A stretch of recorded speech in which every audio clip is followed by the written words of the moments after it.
Yeah. Okay, so Kal Kadosh, we're continuing with Masechet Yevamot Daf Yomi 32a1.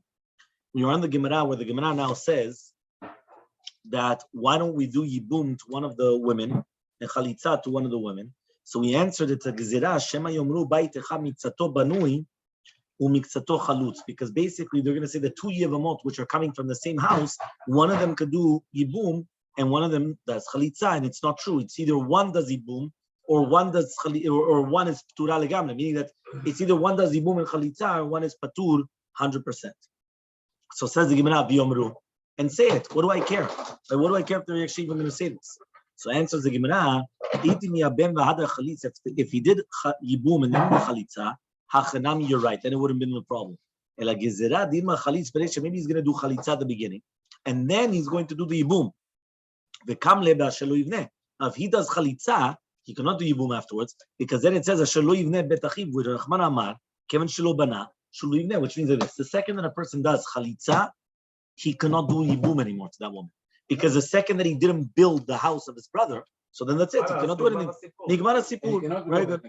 Yeah. So Amar Rava comes and he says, Natan get the Mamaro, if he gave a get to his Mamaro, Hutrat Tzarata, the Tzarata is now permitted to the third brother to do Yibum. Why? Because it already came out. So he says, but she herself is going to be a surah. Why? The Michlefa B'Ba'alat Haget, because she's going to be switched with Ba'alat Haget. There are those that say also, Rava says, Natan get lamamaro hutra filu hi. She's going to be even permitted. My tama, what's reasoning? My de'ava ba'shakli, because whatever he did to her, which is the ma'amar, the kiddushe ma'amar, was already annulled, right? He took it away through a get. Because remember, what is the ma'amar? Midrabanan. What is the get? Also drabanan. So once you did that, you've taken it away. Okay, we're continuing now with the Mishnah. Mishnah Lamed Bet Amud Aleph says the Mishnah. Shne achin nisuin l'shtei achayot. When you have two brothers married to two sisters, okay? Umet acham mehen, and one of them passed away. Okay, which means Reuven dies without children. So it says the Mishnah, Shne achin, there are two brothers, Reuven and Shimon, married to two sisters. Reuven dies. And then afterwards, the wife of Shimon dies. Yeah, so Reuven dies, and then the wife of Shimon dies. Then what happens? Harezu asura alav elomit. She's always going to be prohibited. Hoil v'ne'esra alav sha'achat. Once she fell to the husband, she was already asura one moment. That's it. Okay, fine. There's the Gemara Pshita. It's going to be obvious in our case that the wife of Reuven is going to be asura on Shimon forever. Why? Because the Yevamah that she's prohibited during the time of Nefilah, she's asura leolamit. So therefore, since Reuven died first, she was prohibited to Reuven, right? Meaning, the wife of Reuven was prohibited to Shimon. So what do I care now that the wife of Shimon died afterwards? But right now. So hashta, right, it was just going to be right now. Mahatam, just like over there, she wasn't pushed off from the house completely. Amarta lo, and so you said that it's not going to be permitted forever, even with the second time after the death of her sister. But here, that she was completely pushed off from the house, lo kol sheken, shouldn't be a kol sheken. So says the Gemara, Tana ha Tana bereisha, right? The Tana is actually teaching us in the beginning. And in this case, we have three brothers, right? Which they permitted Shimon afterwards, and therefore he says, and then afterwards became an isur. So he says, so therefore, since right now, right, it's so chaviv, this is such a precious thing to us, so therefore that's why they were magdim and they taught it, and they didn't move the Mishnah from its place, which means, Be'emet, you didn't need it, right? It's chaviv, it's precious. Why? Because of the chidush that we just said here. There was a chidush, okay? So because of the chidush, it was chaviv, and because it was chaviv, we taught it first, but then we didn't move the other Mishnah, right? Tanu Rabbanan, we learned in a Braita, Ba'aleha. Right? What happens now is Shimon has relations with his sister-in-law, which is basically his wife's sister, during the lifetime of his wife. So chayav alea mishum eshet ach umishum achot isha. So there's two isurim: eshet ach and achot isha. Achot ishto and eshet ach. These are the words of Rabbi Yosef, right? These are the words of Rabbi Yosef. Rabbi Shimon says, Eno chayav el mishum eshetach bilvad. It's only eshetach. Yeah, eshetach. It was his wife, his brother's wife. 2 brothers, 2 sisters. Okay. So eshetach. Okay. No. Ahmed. Ahmed. Okay. So now. Right?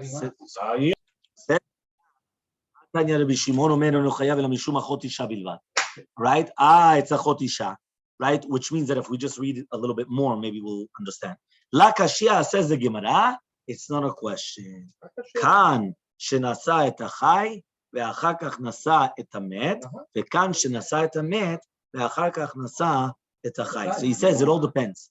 He says, what came first? Right? Is it that first the brother, which is alive, Shimon, got married to his wife, and only afterwards did Reuven get married to the sister?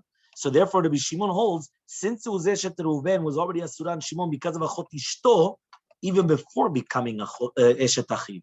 So therefore, Shimon is not going to be Chayav because of Achot Isha, right? Why? Because something which is Yisur in the Mina Torah, any Isur Chalal Isur.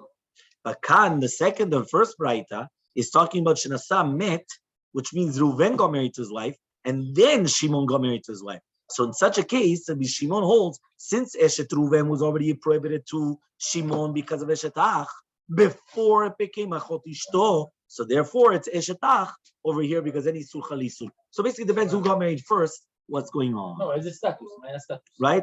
So it says, no, it depends which one got married first. Yeah. So says the Gemara, Rabbi Shimon, and according to Rabbi Shimon, Hechal de Nasa met, ve'achakav Nasa chai. In a case where first the one that died, which is Reuven, got married, and then afterwards Shimon, right, was the one that got married to the sister. Kevan de Yisur Achot Isha lo chayim, tityabe miyaba. 1 second. If there's no Achot Isha, so then do Yibum. If there's no Achot Isha, so do Yibum. So Ravashi says, Yisur Achot Isha minta tale vekai. Says no. The Yisur of Achot Isha is not Chal because of the Yisur Eshet Ach, but it's hanging. So now the second that you take away the Yisur of Eshet Ach, it's going to come in the Yisur of Achot Isha v'chayit, which means like this. You've got 2 Yisurim. You've got Achot Isha and you got Eshet Ach. When Reuven got married to his wife, and then only afterwards Shimon got married to his wife, right? Shimon, to the wife of Reuven, what Yisur does he have? First, which Yisur does he have? Eshet Ach. Yeah. Then he has another Yisur, Achot Ishto. Right? Yeah. So first comes Eshet Ach, and then Achot Ishto. Yeah. Right? When he gets married to his wife, now he has Achot Ishto.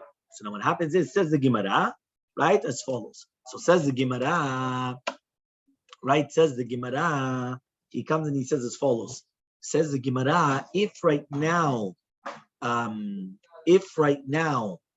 we say any Sur Chal Isur, which means that first came the Isur of Eshet Ach, and only afterwards came Achot Ishto. He says, Achot Ishto didn't disappear. It's still there, but it's hanging. It's waiting.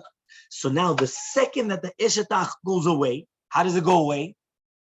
If he dies. If he dies, the second that it goes away, now the Achot Ishto kicks in. That's what he comes and he says, now it's going to come, right? And it's going to kick in. Okay? Fine. So the Gemara now says like this. So Ravashi just said the Yisur Achot Isha was mitle tale. It means it's hanging. So therefore, if it's going to take away the Yisur of Eshet Ach for Yibum, it's going to come the Achot Isha and it's going to be Chal, and therefore it's not going to be Paka. The Sava Rabbi Yosef holds, right? That you're going to tell me that Rabbi Yosef holds Isur Chal Isur, that one Isur is going to be Chal on another Isur.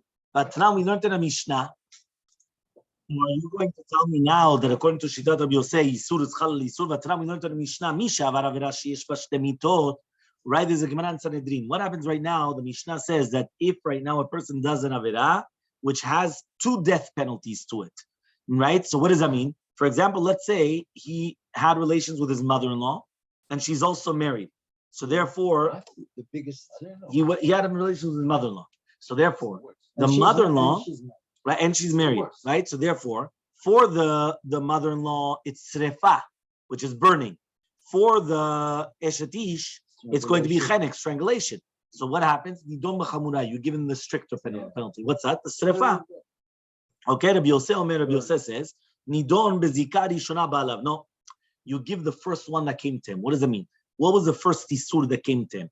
That it was that she was married, or that she became his mother-in-law. So whichever one was the first thing that came to him, that's the penalty that you give him. That's the isur. So was no, exactly, strangulation was first. She was married. The Tanya, we learned in a Braita, Rabbi Yosef nidon bazika rishona ba'alav. How does Rabbi Yosef say that we were going to do that? Chamoto naset ishetish. Right? First was Ishi Chamoto, and then she became Eshetish. Nidon Chamoto. Eshetish, Nasa Chamoto. It all depends. Was she married at the time or not? Which means like this. Before he got married to his wife, was the mother-in-law married?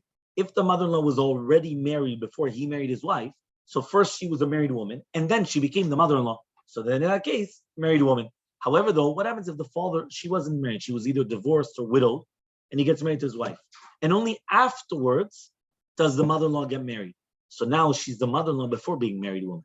So therefore, he gets judged like the mother-in-law. Okay, that's what the Gemara says. Okay, Lamebet Amubet 32b says the Gemara. Rabbi Yavu says Rabbi Yavu Moder Rabbi Yosef b'Yisur Mosif. Right, so he comes and he says this. Rabbi Yosef says any Isur Chal Isur. However, though, when it's going to be Mosif, which means that it's going to add on to the first Isur, that means the second Isur adds on to the first Isur. So therefore, he comes and he says it's going to be, it is going to be Mosif. So says the Gemara, that's only good when the first one, that means the one that was alive, Shimon got married first to his wife, and then Reuven got married. So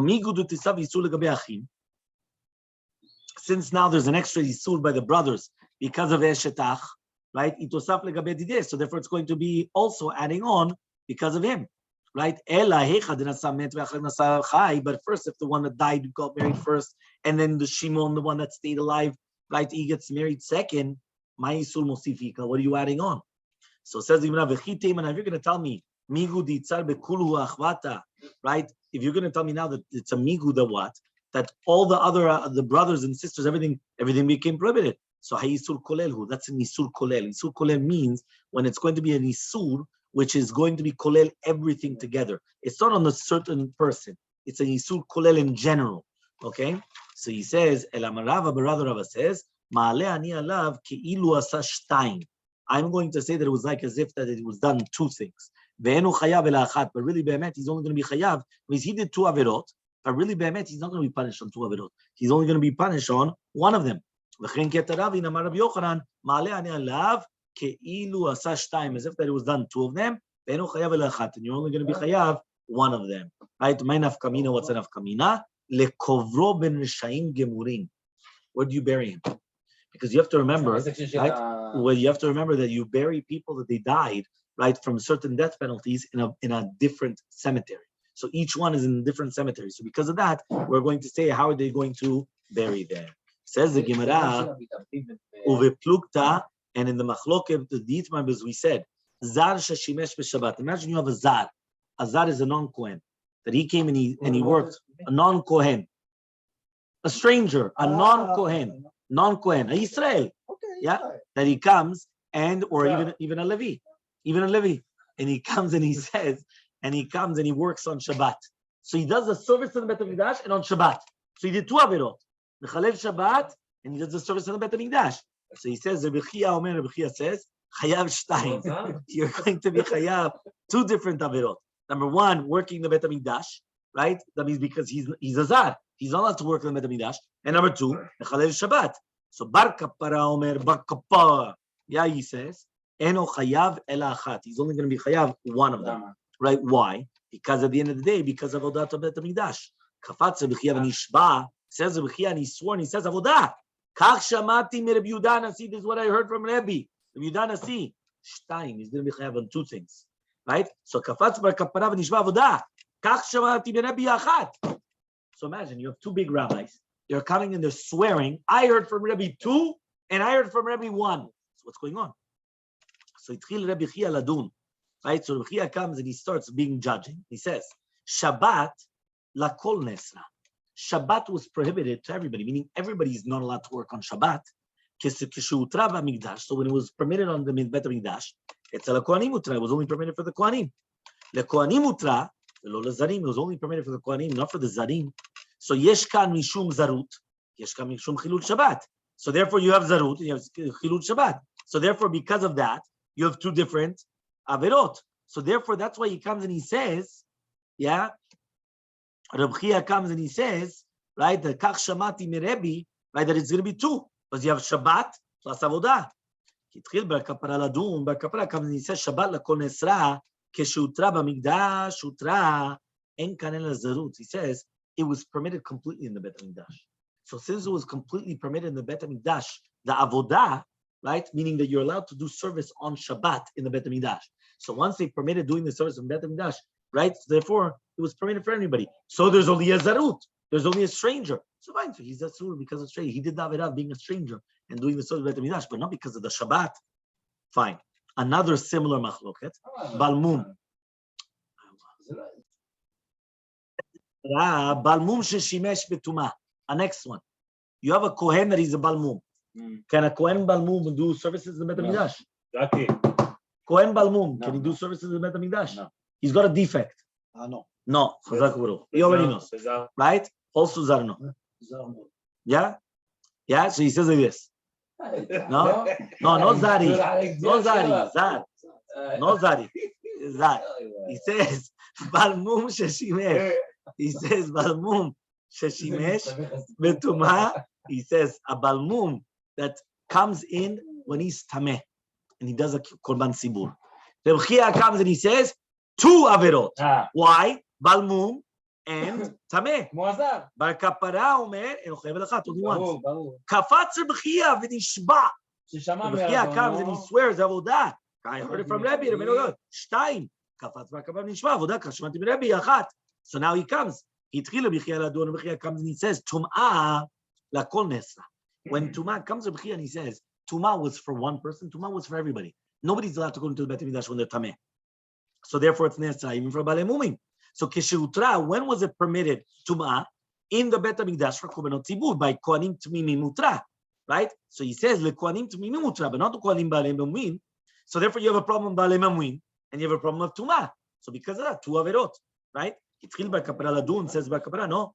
Tum'ah lakol nesra.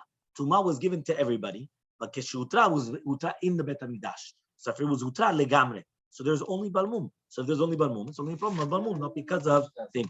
Third machloket, same idea. Zar. Yeah, again you have Zar. Yeah, Zar she'achal melika. What does that mean? We know that. How do they do? It, no, that's tzipor. The thumb on the tzipor, on the yeah, the shchita. The nail. Yeah, with the nail. Right? He comes and he goes this and he cuts off the head. Yeah, he does with the nail. So he says, now what happens if you have a zar that ate that? What? That ate the bird after milika. Now says the Gemara. Rabbi Chia says, Chayav Shtayim. Why? Two of it all. Number one, he ate basar kodesh. Basar kodesh is only permitted to be eaten by who? By the Kohanim. Number two, nevela. Why nevela? Because you have to do shechita, right? Melika is not shechita. Melika makes it into a nevela. Why? Because it was only permitted to the Kohanim to eat it this way, right? But in a normal scenario, if you right now you take a bird, right? If you take exactly, so bar kapara omer. And chayav elachat. You're only going to be chayav one. So kafatza b'chiv nishba avodah. Kashemati b'nishtaim. He swears. He said, "What are you talking about?" I heard twice. Kafatza b'kapra. He says, "Well, it was that." Shemati b'nishba. So Rabbi Chia comes in ladun. Nevela lakol nesra. He says everybody was permitted in nevela. Kesheutra. When was it permitted the nevela? Only in the Bet HaMikdash by the Kohanim. Because the Kohanim, when they come and they do the melika, they're allowed to eat from this bird. But it's a nevela. It was permitted for Kohanim. So it's permitted for the Kohanim. The Kohanim utra v'lo lezarim. So therefore, you have a problem of zarim. He's a zar that he's eating basar kodesh, and you have a problem of melika, which is nevela. He says no, nevela lakol nesra was prohibited to everybody. Keshutra b'mikdash when it was permitted in the Bet HaMikdash, hutra for everybody. So in kalim mishum zarut, it's only going to be zarut. Okay, and therefore we're going to continue tomorrow explaining about the isur.